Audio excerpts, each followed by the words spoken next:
Are you ready to dive into the mysteries of the unknown? Tune into the electrifying X-Zone radio TV show hosted by the one and only Rob McConnell. I'm Rob McConnell, and get ready for a mind-bending journey through the unexplained phenomenon that surrounds us all. From UFO encounters to cryptids, ghosts, and everything in between, we've got it covered here in the X-Zone.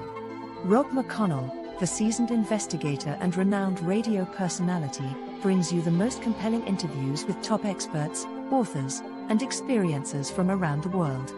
Each episode is an unforgettable exploration into the depths of the extraordinary. That's right, X-Zone Nation. Join me every week as we open the door to the supernatural and explore the strange and amazing stories that will leave you questioning everything you thought you knew. And it's not just radio anymore. With our groundbreaking TV show, you can now witness the sessions unfold right before your eyes. From chilling reenactments to captivating visuals, prepare yourself for a multimedia experience like never before. With a legacy spanning over 2 decades, the X-Zone radio and TV show with yours truly, Rob McConnell, is your ultimate source for mind-blowing entertainment and thought-provoking discussions. Join our growing community of truth seekers as we continue to unlock the world's mysteries. So, why wait? Step into the X-Zone and embark on a journey that will challenge your beliefs, ignite your curiosity, and keep you on the edge of your seat. Remember, X-Zone Nation, the truth is out there, and it's waiting for you right here on the X-Zone radio and TV show with yours truly, Rob McConnell. Don't miss a minute of the action. Tune in now on your favorite radio station or visit xzoneradiotv.com to join the adventure. The X-Zone radio TV show with Rob McConnell, where reality meets the unknown. The X-Zone radio TV show, unraveling the secrets of the universe, one episode at a time. For more information, visit www.xzoneradiotv.com.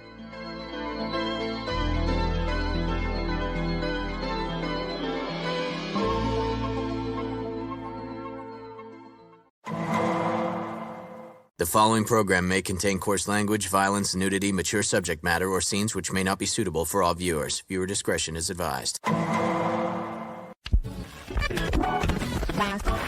All Hit Radio.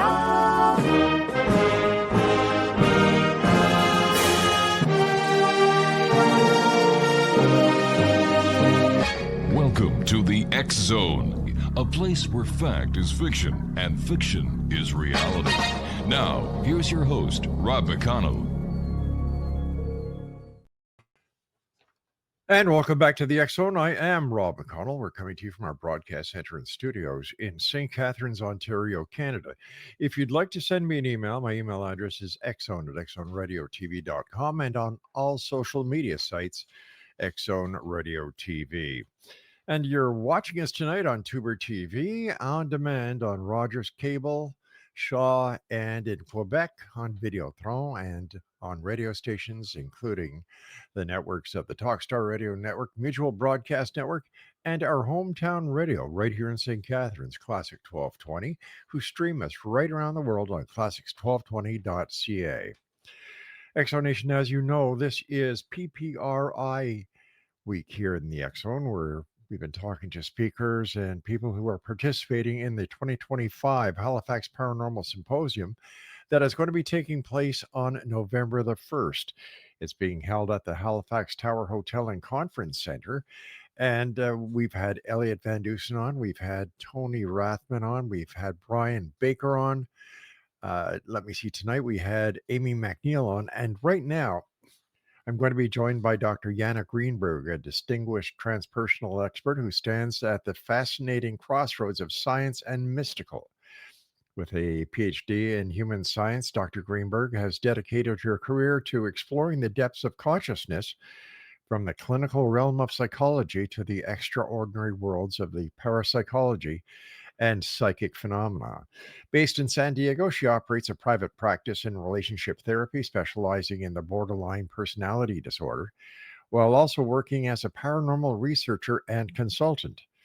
As a seer with extrasensory perception, Dr. Greenberg brings rare firsthand insight into hauntings, UFOs, and supernatural events, with 2 powerful books coming in 2026, An Abuser Manual for Every Woman and Haunting in Westwood Hills. She's here to share with us her mission of helping us better understand what we have seen and the unseen forces that shape human existence. For more information on Dr. Yana Greenberg, visit www.ppri.net. And Doctor, welcome to the X Zone. Thank you for joining us. Good evening, Rob. Thank you for having me. Doctor, what was it that happened in your life to bring you from being a therapist to investigating the paranormal? Uh-huh.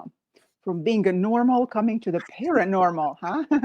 Well, I think the paranormal is more normal than normal is. That's what I've been always saying. Exactly. There's nothing abnormal about it.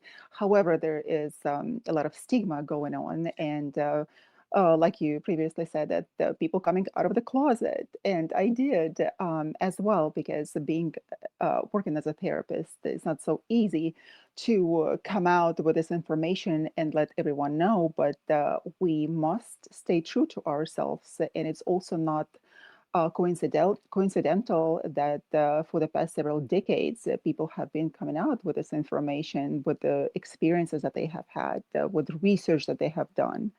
So this information must come out now, as I have learned of it.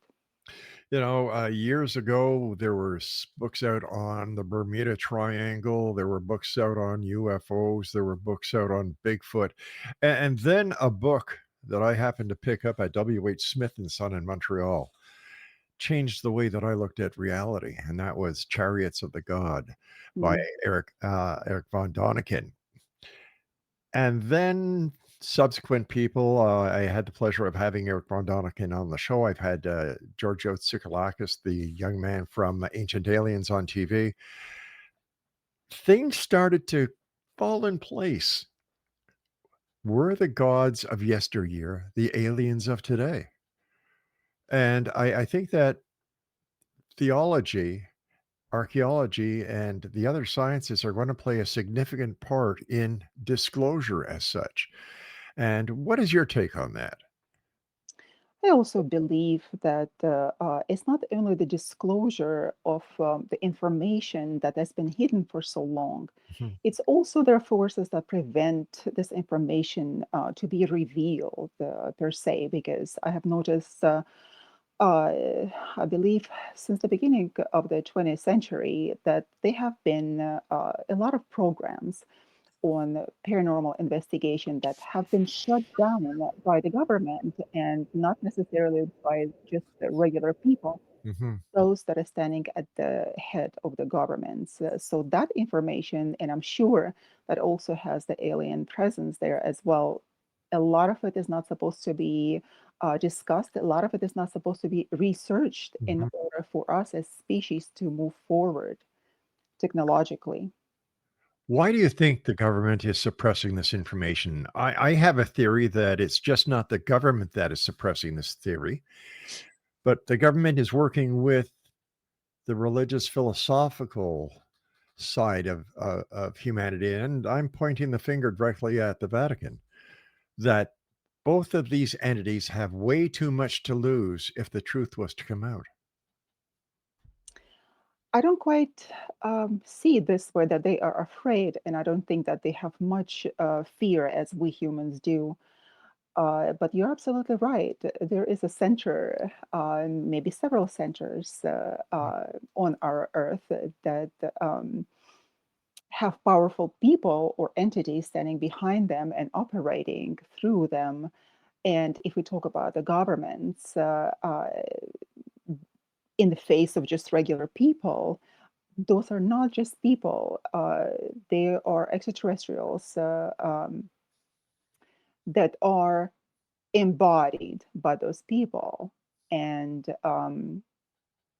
it gets quite dangerous if you continue to pursue this information, this research, well, in particular, in different areas over the decades. Then there are deplorable consequences. There certainly have been those very brave persons who have tried their very best to get this information out to the masses. And one of these people that you and I were talking about prior was Zachariah Sitchin, who introduced the world to the Anunnaki, Planet X, and other aspects of the ancient alien gods that we really didn't hear about so much prior to Zachariah's great work.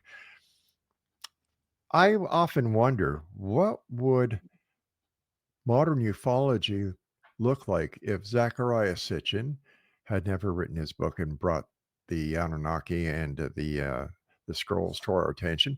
What would have happened if Eric von Däniken hadn't written his books? What happened if other researchers have not paid so much attention to not only ufology but alien abductions and the search for Planet X? Where would we be today? And in your opinion, doctor, how significant is it for us to find the answer, to get the answer as to the gods and ancient aliens connection? Well, Rob, I believe that I'm a determinist.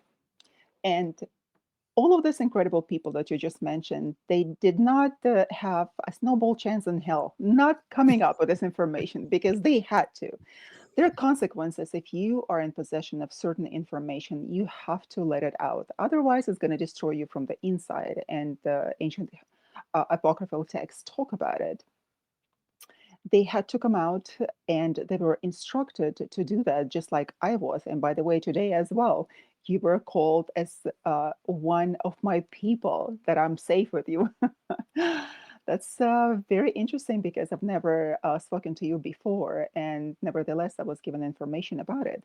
So it is my understanding that a lot of those people, scientists or just people who are interested in this information, because my understanding that Zachariah Sitchin did not particularly have any formal education in the Anunnaki per se, because there was no such thing before. And even now, in UFO studies, but nevertheless, they were prompted to reveal this information.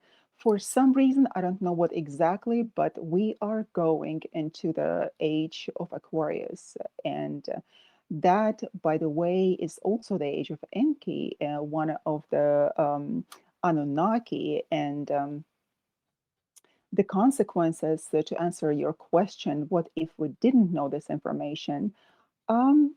What if we didn't? Then we would not have the stepping stones to move forward. And the person like myself, I wouldn't be able to come out. I would just continue to think that, there are a lot of consequences, negative consequences of even Right. talking about it. Doctor, please stand by and thank you so much for coming on the show tonight. Fascinating topic. These are very interesting times, and Dr. Yana and I will be back on the other side as we continue our conversation talking about the beginning with gods and aliens. The truth is stranger than fiction, my friends. Keep your ears open. We'll be back on the other side of this break. We're chasing the unknown through haunted.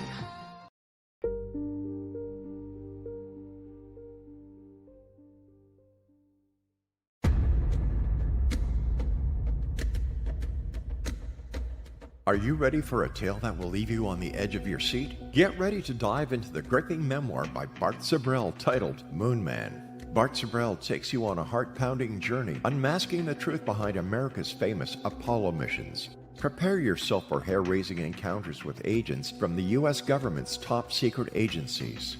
In Moonman, Sibrel fearlessly reveals his real-life espionage adventures, shining a light on one of the CIA's best-kept secrets. Brace yourself for shocking revelations, including Sibrel's discovery of privately recorded audio exposing an Apollo astronaut's chilling plot, a plot orchestrated by the CIA. That's right. As Sibrel unveils this groundbreaking evidence, it becomes clear that there is much more to the Apollo missions than meets the eye. Could it be that we've been deceived all along? Moonman is a gripping page turner that challenges everything you thought you knew. It's a mind bending journey into the unknown, where the line between truth and fiction becomes blurred.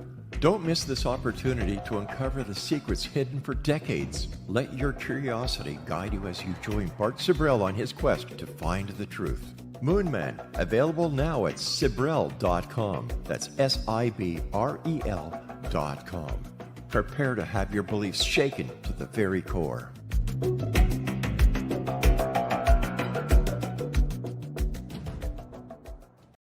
From the heart, through every note, through every tune, the world was changed by Howard Bloom. Howard, the man who invented the 6 days. Welcome back, everyone. Before I get back to my guest, Dr. Yana Greenberg, the song that I just played was entitled My Good Friend Howard Bloom, who accidentally invented the 60s.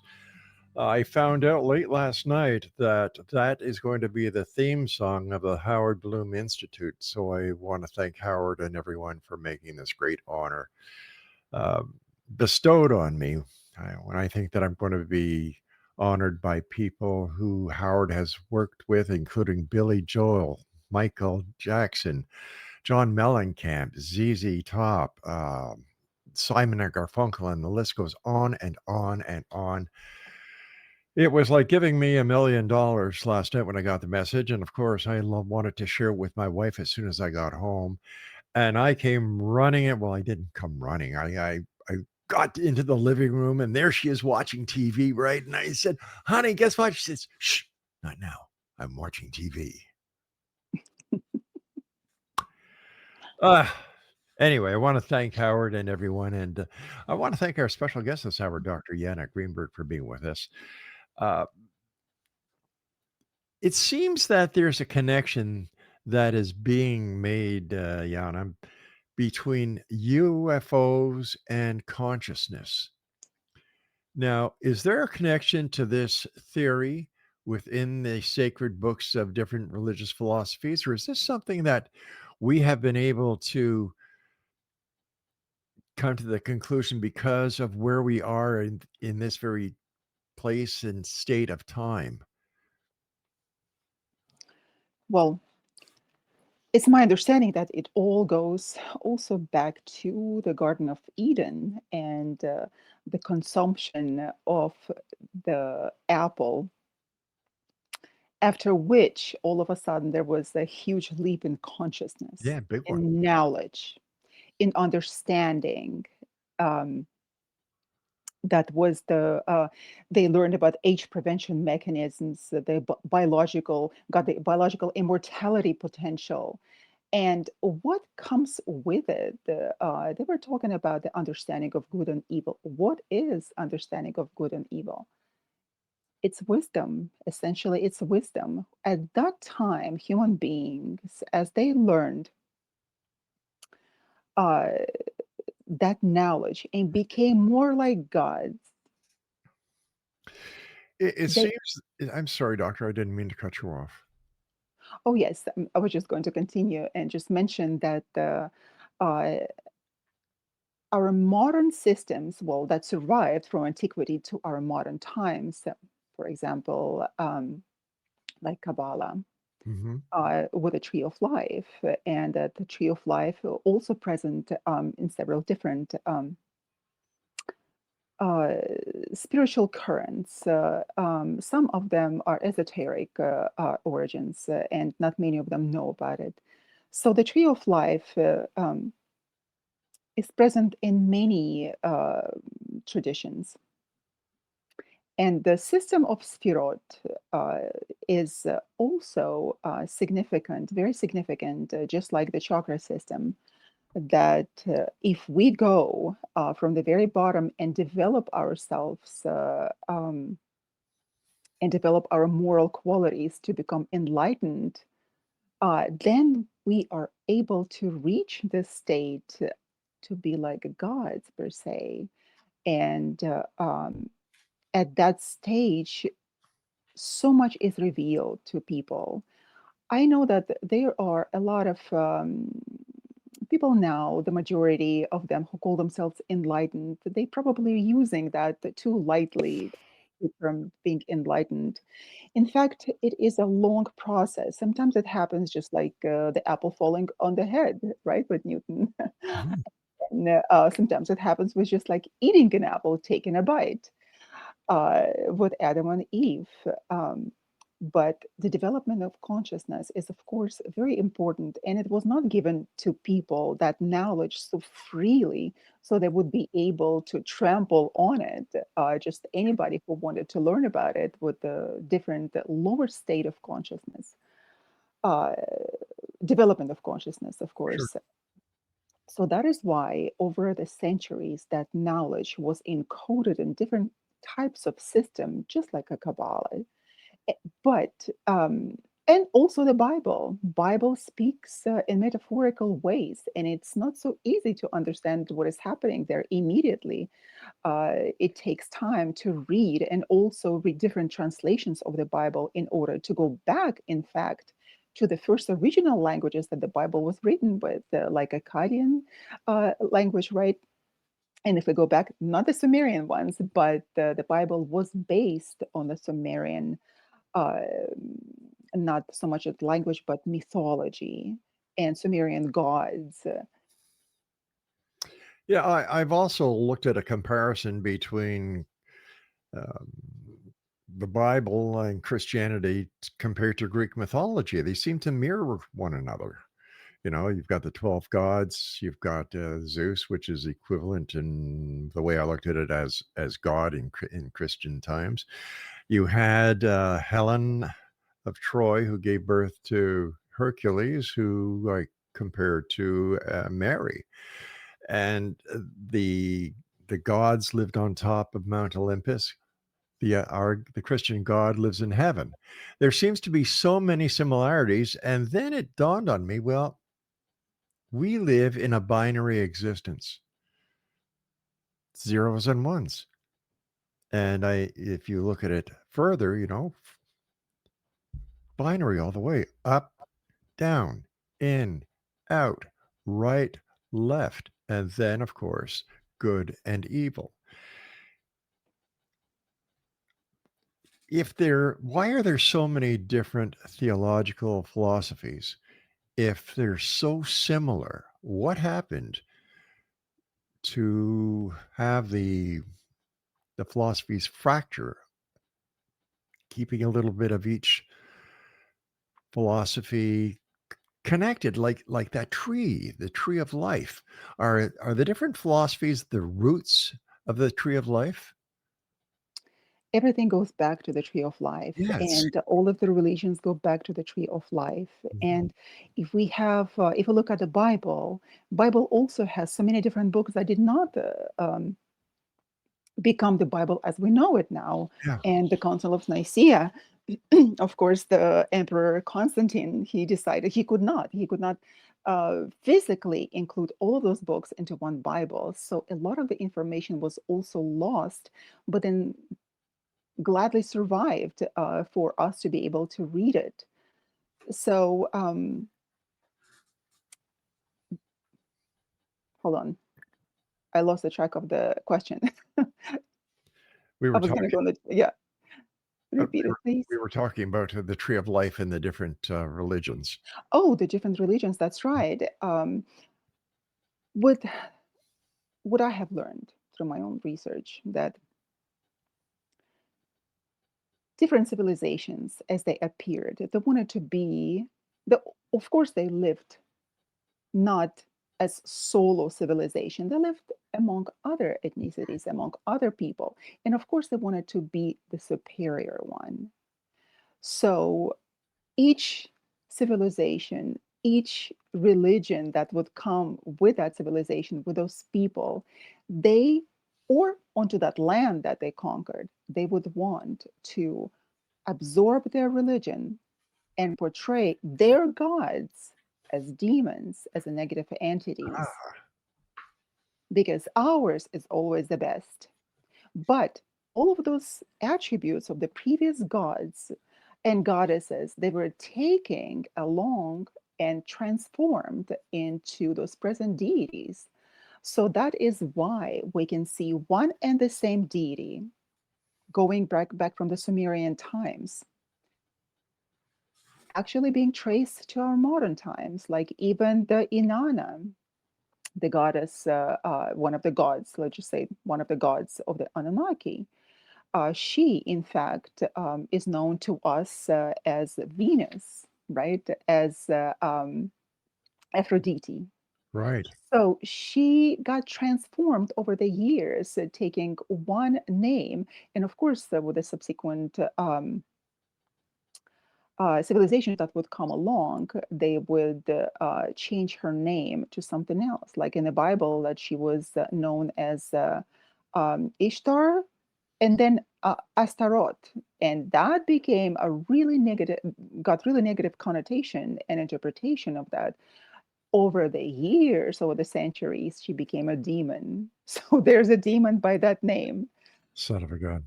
Yeah, in fact, when I was working on my bachelor's degree in religious studies, I was fascinated by this fact with so many different translations and the names of the gods that survived, but it was one and the same entity. It was one and the same god. And when I was digging deeper, as you asked me before, I came to the place where I put a connection between all of them, and I trace them all back to the Sumerian times. You and I have to take a break. Please stand by, Doctor. Exonation, our guest this hour is Dr. Yana Greenberg. And if you'd like to listen to Yana's talk at the, what is it, 2025? Gosh, I can't believe that. It's 3 years since we did the first one. 2025 Halifax Paranormal Symposium, November 1st. Visit www.ppri.net. This is the X Zone. I'm Rob McConnell. The good doctor and I return on the other side of this break. Don't go away. Searching the unseen in the dark of night. We're chasing the unknown through haunted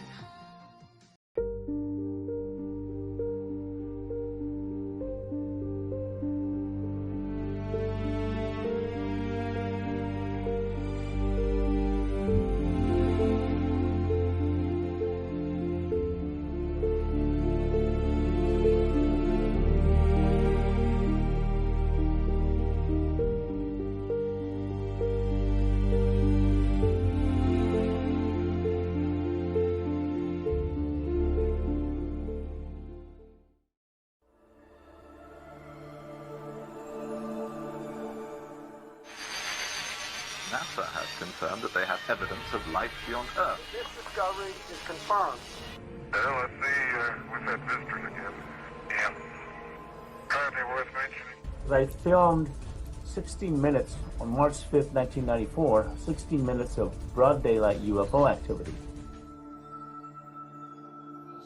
The other side, the spirit realm, is a parallel dimension which runs, which coexists with ours. And what spirits are doing is they're sending waves of frequency from that dimension to ours.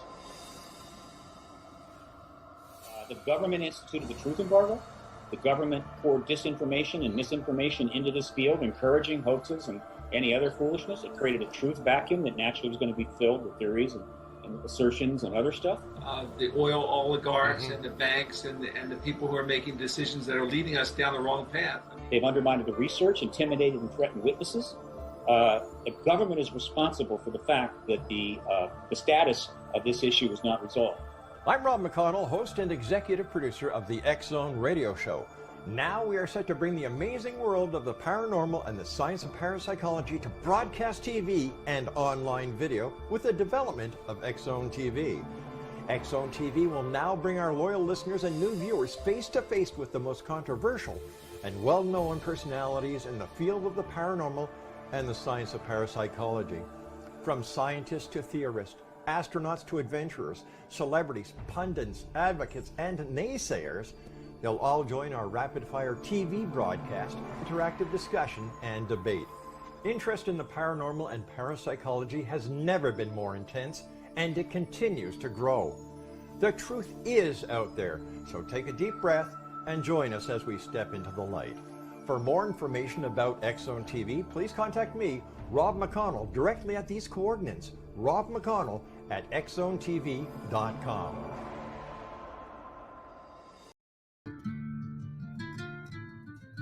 In a world where shadows dance and dreams take flight through the veil of reality into the night, Rob McConnell leads the way, a beacon so bright. With over 35 years, he ignites the light.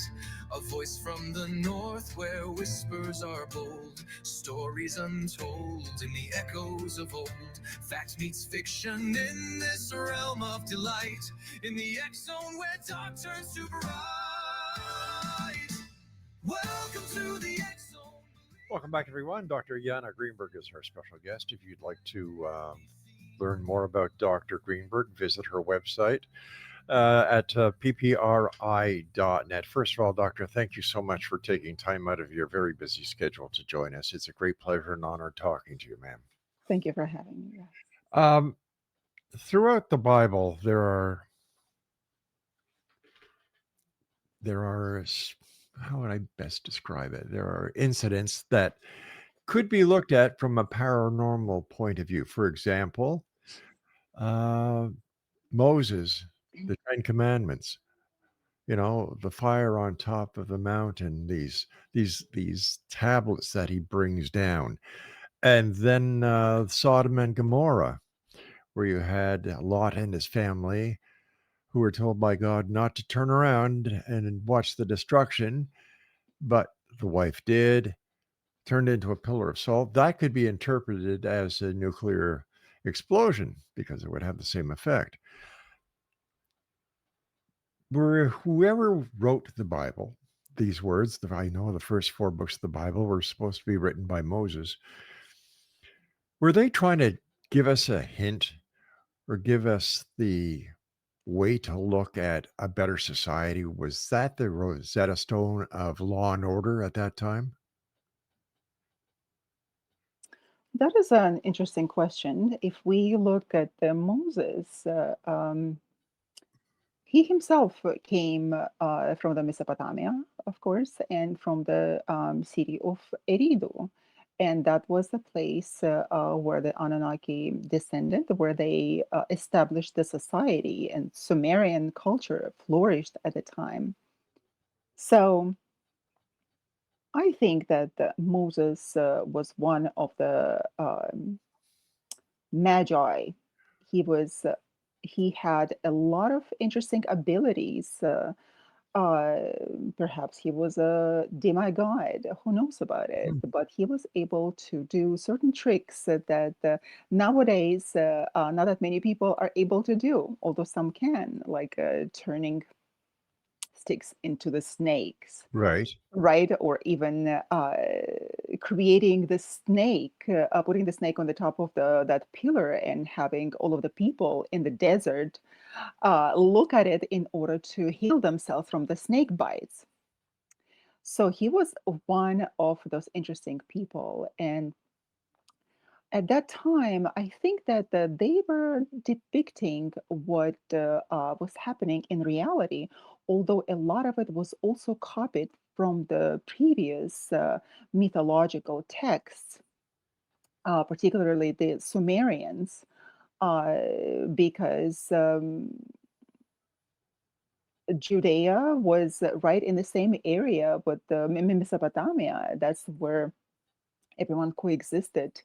And they could not have any other different mythology created out of the blue, but to follow the same track as it used to be Sumerians, Akkadians, then Babylonians, and then they based their own religious beliefs based on that. And of course, I'm not going to go to the synagogue and I'm not going to go to the Christian church try to tell them those are the origins of the stories that you teach. What do we know about the Anunnaki? We know that, or we are told that they came here looking for gold, and that we, the humans, turned into their slaves. Uh, is this myth or is this fact?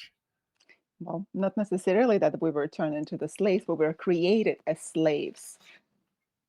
The interesting thing about those times, um, we think of us as species so supreme to the rest of the um, cosmos that we're the only ones, and only now we're starting to think, in not in the great majority, that there are civilizations above this earth, a small little bitty place that we live on, but there are many other civilizations, and at the time of the coming of the Anunnaki, their goal was not so much to explore, or no, was not so much as to create a new species, is to come and take advantage of the Earth resources. They needed gold for their planet, and their planet, as Zachariah Sitchin said, it was a Nibiru planet. Although, from my research, from the dreams and the visions that I have received doing essentially the deductive research from having the details and then developing the theory from them. So a lot of the information would come to me in the written form, and I would record it, and then I would just look it up whether that corresponds to any historical facts. And I'm so glad that now there is the information that we're able to refer to from the Sumerian times, having so much information now, so many clay tablets to translate, and only just 15% of it just been translated. But at the time when they came, and I can personally attest to that because I could see uh, in my dreams the buildings and places that existed only at that time, um, not knowing about it at all. Like, for example, ziggurats that were built as the place, in my understanding, that were just the landing places for the spacecraft. And later they were used by the Sumerians and for subsequent nations as worshiping gods, because the Anunnaki were treated as gods, because anything that we don't know, we think that those are gods. And the good thing growing up in the socialist country, everybody calls it communist. Whenever I reached communism, but I grew up in a socialist country where religion was prohibited. And I was wondering why. And of course, like after the 1990s, when there was a huge surge of the religion and people started believing again in the Soviet Union time. And after, when the Russia was um, became the separate country, and other countries that went into the Soviet Union, there was uh, a particular reality that we might learn from. So, what is, like Karl Marx said, what is religion? Religion is the opium for the masses. And a lot of the Anunnaki gods, they were portrayed, or different bas-reliefs, they were portrayed as holding the opium plants, opium producing plants in their hands. So that was just a metaphorical expression, but nevertheless, they could never be closer to the truth at the time. And Anunnaki came and they wanted gold, and Right. they came with their own slave population, with the lesser gods, lesser population of the Anunnaki that belonged to the Anunnaki. We still consider them gods that were called Igigi. And they had to go and dig gold, and the labor was so atrociously difficult. So finally they rebelled. They said, we don't want to do that anymore. And that is, we see that the parallel in the Bible, when the Lucifer rebelled and they became the fallen angels as we know them now. But at the time, so The Anunnaki said, you know what, it's not going to go well like that. We better create something else, or some species that would be able to work for us without asking questions, without able to rebel. And that's how the humans were created in the Garden of Eden, which was just simply called the garden or enclosure for wild animals. And then at the same time, there was a place that we call the Paradisa in Persian, and then it became Paradisos in Latin and paradise as we know it now. It was simply the place to manufacture humans. Stand by, Doctor. We have to take our final break for this hour. Fascinating, truly fascinating information. Thank you for sharing it with us. And Dr. Yana is going to be at the 2025 Halifax Paranormal Symposium on November the 1st. Visit www.ppri.net. I'm Rob McConnell, and we'll be back on the other side of this break as we wrap up tonight's show here in the X Zone from our broadcast center and studios in St. Catharines, Ontario, Canada. Don't go away. A sanctuary for truth that dare to be seen, where the line between realms gently blurs. In a symphony of voices, the mind stirs with Rob McConnell.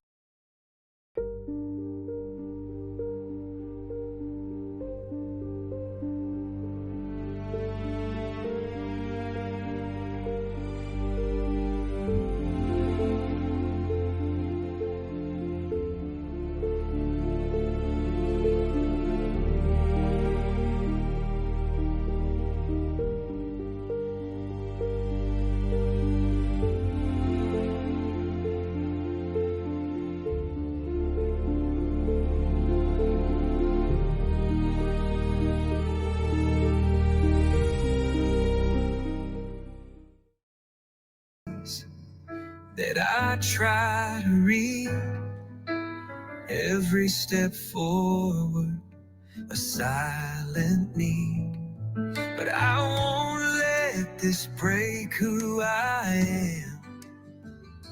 I've learned how to fight, learned how to stand.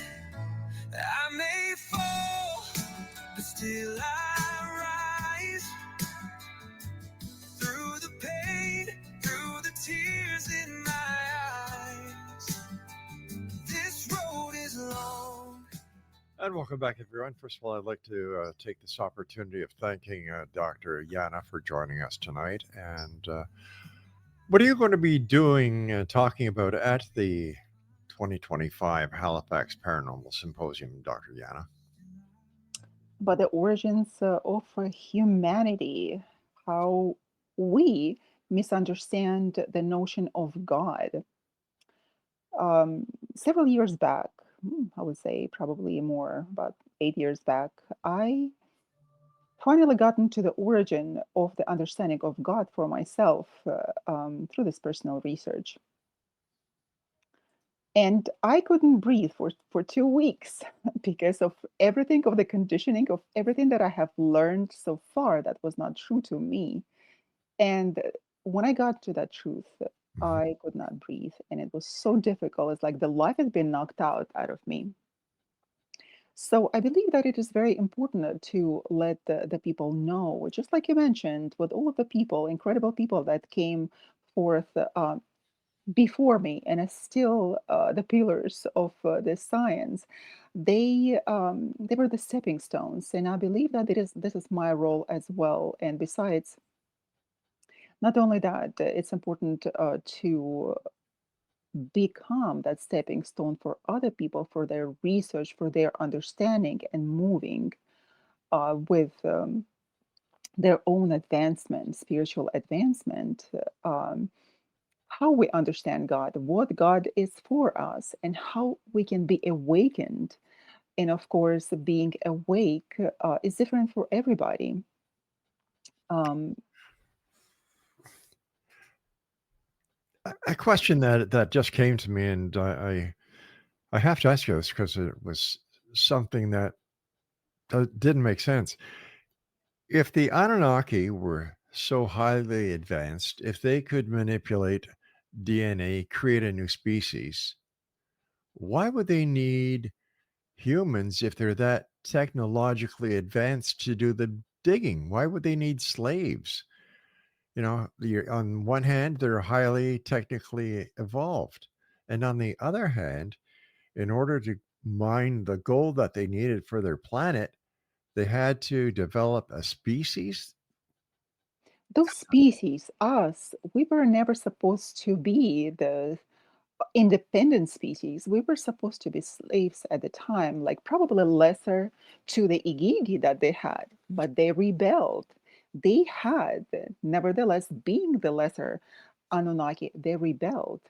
So, what did the Anunnaki do? They created the human beings, Mhm. and they had us sign the contract with them because now we have all sorts of contracts. But that was the original contract that the humans had signed with the Anunnaki, with their gods, not to rebel against them, to have the status of a slave, Hmm. not to go beyond, not to try to become like gods, although it was already too late because the Enki had already shared all the information so the people, humans, would be able to move forward with their lives. But the part of the contract implies non, um, um, what is the word? non, to conform to their role as slaves and not to have any wars against them. Okay, I can understand that. If the Anunnaki were not so technically advanced, but being such an advanced species, why would they need to develop slaves? That doesn't make any sense to me. You mean why did they not develop robots Or to do the yeah, job? or some way to extract the gold without having to use slavery. That doesn't make sense. Because we were disposable. So many times that they tried to erase the humanity that they invented.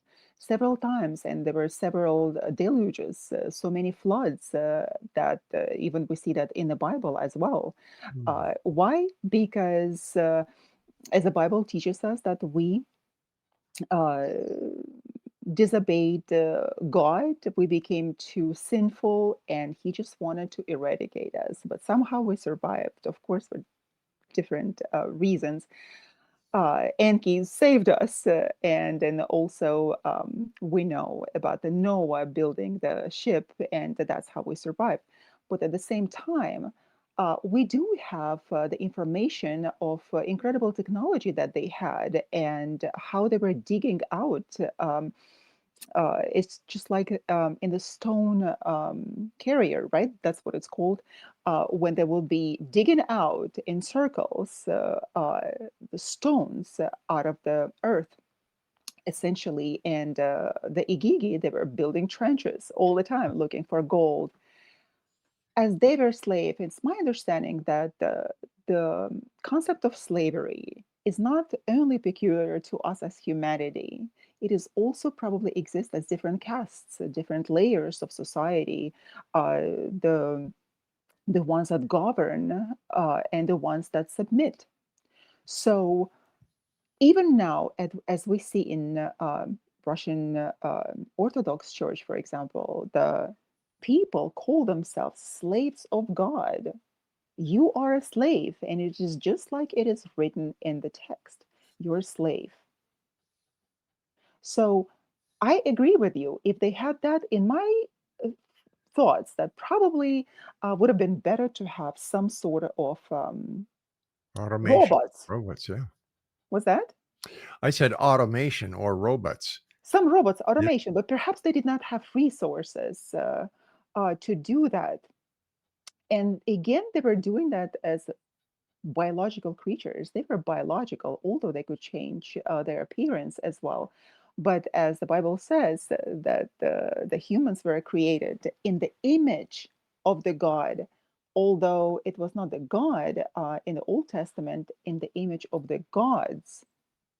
So it was not one singular God. We were created in the image of the gods. So if they were the biological creatures Mhm. at the same time, and we look like them to some extent, then perhaps they also needed to have some biological creatures, expendable biological creatures, in order to do the job.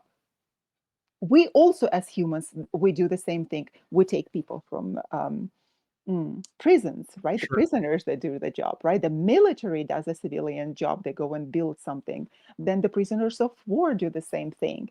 They're expandable, right? We can just like easily, well, not the military though, but the prisoners of wars, for example, they're expandable. They can be used and abused and get rid of.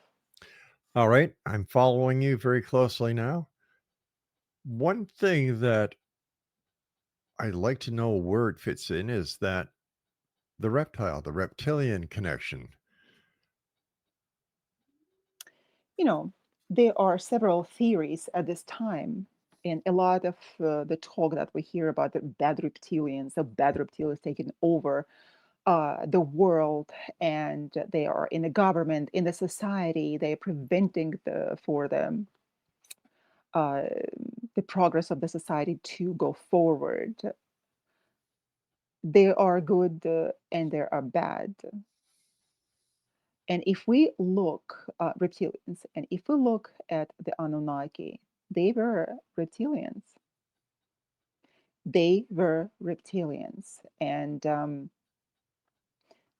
there are, as they had created us, there are still remnants Hmm. of their DNA in the different ways as it is mm, reached our modern age. Before you said that in the Bible it said, and the gods said, let us create man in our image. Now you were just saying, if I understood you correctly, that the Anunnaki were reptilian. If the They if the Anunnaki were reptilian and we are made in their image, how come we're not reptilian? we have reptilian DNA, and just recently been discovered we have, as human beings, reptilian DNA. As being created from the Anunnaki, of course, we took our own stance in advancement of our own species. And at the time, that was the idea for the Anunnaki, to create a species that would self reproduce. Would not be interesting and so easy for us if we had slaves that would do the job, who would sit in their separate Eden, so I would say like a paradise, right? The enclosure, and just do their job for us. That would be much, much easier if we could reproduce by ourselves. And of course, Anunnaki left. And over the centuries, we had developed in who we are right now. But that's the very interesting questions that you were asking, and I'm so thankful to you for that because it makes me think.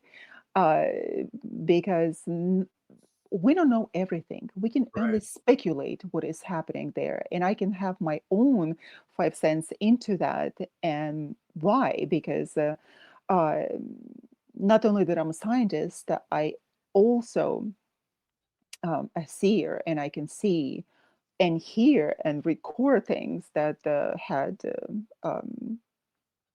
taken place at the time of the Anunnaki being here, but they had taken off. Nevertheless, they are here, and my question was, why now? And I asked them, why now? Why do I need to know about it now? I've lived so nicely without it, with the periods, without having this information from you. But I don't like being a slave, you see. And in my understanding, that we're nothing to them but slaves. We can, of course, pride ourselves with so much knowledge that we had received, that we had acquired through scientific advancement, through the translation of the Sumerian text. Nevertheless, we're having no free will. And I believe that we don't have any free will. Dr. Yana, I Where hate do to we do go? this, but you and I must say so long for tonight. I would love to have you back on the show to continue this fascinating conversation. I do Thank you. thank you for everything you do. And Exo Nation, if you'd like to meet this wonderful person in person, just go to the Halifax Paranormal Symposium on November the 1st. Dr. Yana, take care of yourself. Keep up the great work. It's so interesting. Thank you. Thank you. Have a good evening, You everyone. too. Thank you, Exo Rob. Nation, I'll be back tomorrow night as once again we cross the time-space continuum to this place that I call the X Zone. So until tomorrow night, have a great evening and take care of each other. Good night now.